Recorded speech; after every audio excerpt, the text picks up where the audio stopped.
കൂടുതൽ വാർത്തകളും വീഡിയോകളും കാണാൻ ഈ ചാനൽ സബ്സ്ക്രൈബ് ചെയ്യുക. കൂടെ ബെൽ ബട്ടൺ അമർത്തുക.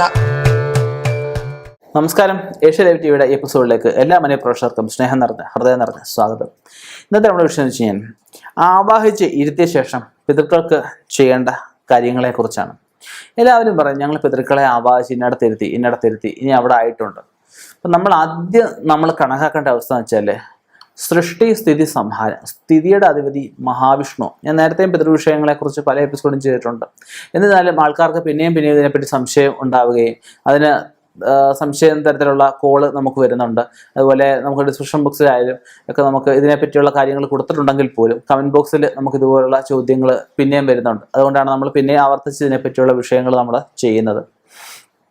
നമുക്ക് പിതൃക്കളെ ആവാഹിച്ചിരുത്തുമ്പോൾ ആദ്യം വിഷ്ണു ക്ഷേത്രം, അതായത് നിത്യം പിതൃബലി, നിത്യം തിലഹവനം, സായുജ്യ പൂജ, പിതൃപൂജ ഇങ്ങനെയുള്ള കർമ്മങ്ങൾ ചെയ്യുന്ന അടുത്ത സമീപപ്രദേശത്ത് ചാലോ കുളമോ ആറോ കടലോ ഒക്കെയുള്ള ക്ഷേത്രങ്ങളിലെ സ്വതവേ ഇങ്ങനെയുള്ള കർമ്മങ്ങൾ ചെയ്യാറുണ്ട്. നിത്യം ഇങ്ങനെയുള്ള കർമ്മങ്ങൾ ചെയ്യുന്ന വിഷ്ണു ക്ഷേത്രം, വിഷ്ണു പ്രധാന ദേവനായിട്ടുള്ള ക്ഷേത്രങ്ങളിലെ സ്വതവേ ഇരുത്താറുള്ളൂ. കുറച്ച് പഴയ കാലത്തേക്ക് നമ്മൾ പോവുകയാണെങ്കിൽ ഇല്ലം, വല്ലം, നെല്ലി എന്ന 3 സമ്പ്രദായത്തിലാണ് നമ്മൾ പിതൃക്കളെ ഇരുത്തുന്ന കാര്യങ്ങൾ ചെയ്യാറ്.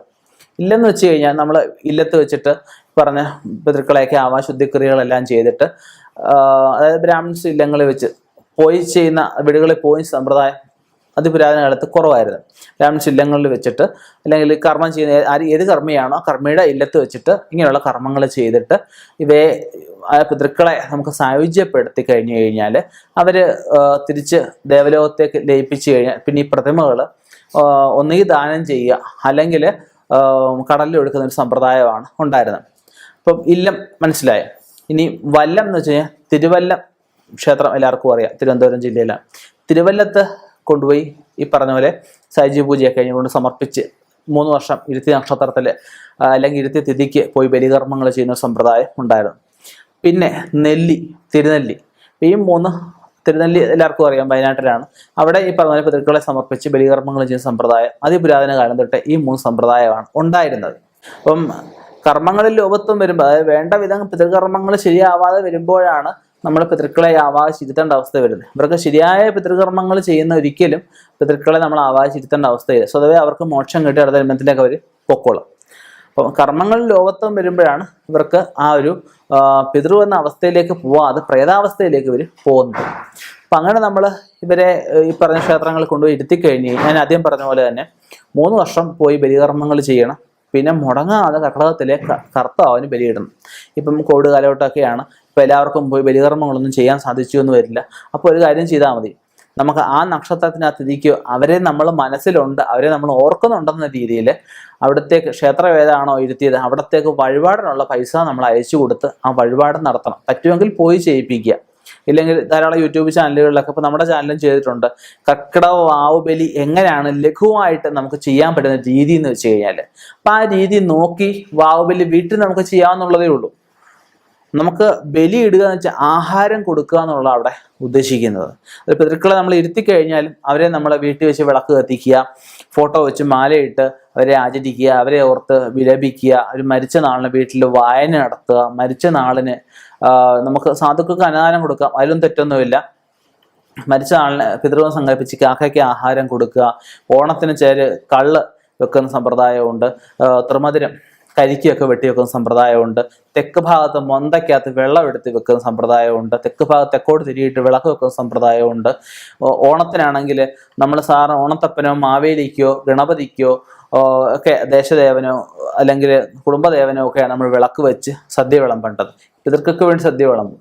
അപ്പൊ ഇവരെ നമ്മൾ അവിടെ ഇരുത്തി ഇവർക്ക് ആ ജന്മത്തെ കർമ്മബന്ധങ്ങൾ നീക്കി അടുത്ത ജന്മത്തിലേക്ക് പോകാൻ അവിടെ കൊണ്ടുപോയി ഇരുത്തിയേക്കുന്നത്. അവിടെ കൊണ്ടുപോയി ഇരുത്തി കഴിഞ്ഞിട്ട് നമ്മൾ ഇതുപോലെ ഇല വെച്ച് കഴിഞ്ഞാൽ തിരിച്ചു പോരും. അപ്പൊ പിതൃ ഭാവത്തെ നമ്മൾ അവിടെ കൊണ്ടുപോയി ഇരുത്തണമെന്നുണ്ട്. ഒരുപാട് കർമ്മങ്ങൾ ചെയ്തെങ്കിലേ അവിടെ കൊണ്ടുപോയി സമർപ്പിക്കാൻ പറ്റത്തുള്ളൂ. ഈ ജന്മത്തിലെ കർമ്മബന്ധങ്ങൾ നീക്കി നമ്മുടെ പിതൃവാക്കി അവിടെ കൊണ്ടുപോയി സമർപ്പിച്ചു കഴിഞ്ഞാൽ അവരവിടെ മഹാവിഷ്ണുവിന്റെ ഭാഗത്തേ ഇരിക്കുക. ഇത്ര വർഷം കഴിഞ്ഞ ശേഷം അവർക്ക് അടുത്ത ജന്മത്തിലേക്ക് പോവാൻ സാധിക്കത്തുള്ളൂ. അവർക്ക് അടുത്ത ജന്മം ലഭിക്കുകയുള്ളൂ. അപ്പം നമ്മൾ ഇവരെ വീണ്ടും ഇല വെച്ച് വിളിച്ചു വരുത്തുമ്പോൾ എന്ത് പറ്റും? അവർ വീണ്ടും ഇവിടെ വരിക, പിതൃവെന്ന അവസ്ഥയിൽ മാറി വീണ്ടും പ്രേതാവസ്ഥയിലേക്ക് ഇവർ വരിക ചെയ്യുന്നത്. അപ്പോൾ ഇവരെ ഇരുത്തി കഴിഞ്ഞു കഴിഞ്ഞാൽ ഈ പറഞ്ഞതുപോലെ 3 വർഷം മുടങ്ങാതെ അവിടെ പോയി ബലികർമ്മങ്ങൾ ചെയ്യണം. പറഞ്ഞതുപോലെ തന്നെ പറ്റിയില്ല എങ്കിൽ പറഞ്ഞ വഴിപാടിനുള്ള സാമ്പത്തികം അയച്ചു കൊടുക്കുക, അവരെ സ്മരിക്കുക. ഇരുത്തി കഴിഞ്ഞു കഴിഞ്ഞാൽ നമ്മൾ ഈ പറഞ്ഞ വീട്ടിലെ ആചരണങ്ങൾ ചെയ്ത് കഴിഞ്ഞാൽ തിരിച്ചു പോരുന്ന അവസ്ഥയുണ്ട്. തിരിച്ചു പോർന്നു കഴിഞ്ഞാൽ പിന്നെ ഗുണത്തേക്കാളേറെ അത് ദോഷമേ ചെയ്യുള്ളൂ. ഇങ്ങനെയുള്ള കാര്യങ്ങൾ മനസ്സിലാക്കുക. പിതൃശുദ്ധി ക്രിയകളെക്കുറിച്ച് അറിവില്ലായ്മ ഒരുപാട് നിലനിൽക്കുന്ന ഒരു കാലഘട്ടമാണ്. നമ്മൾ എന്ത് കാര്യങ്ങളും നമുക്ക് പിതൃക്കൾക്ക് വേണ്ടി ചെയ്യുമ്പോൾ അത് വേണ്ട കാര്യങ്ങളെ തന്നെ വേണ്ടാന്ന് ഞാൻ പറയുന്നില്ല. പക്ഷെ അറിവില്ലെങ്കിൽ അറിവുള്ള ഒരാളോട് ചോദിച്ച് മനസ്സിലാക്കിയിട്ടേ ചെയ്യാവൂ. മുറിവൈദ്യൻ ആളെ കൊല്ലുന്ന പറയുക. പല യൂട്യൂബ് ചാനലുകളും പല പുസ്തകങ്ങളും പല വിധത്തിലാണ് പല ആചാര്യന്മാരും എഴുതുന്നത്.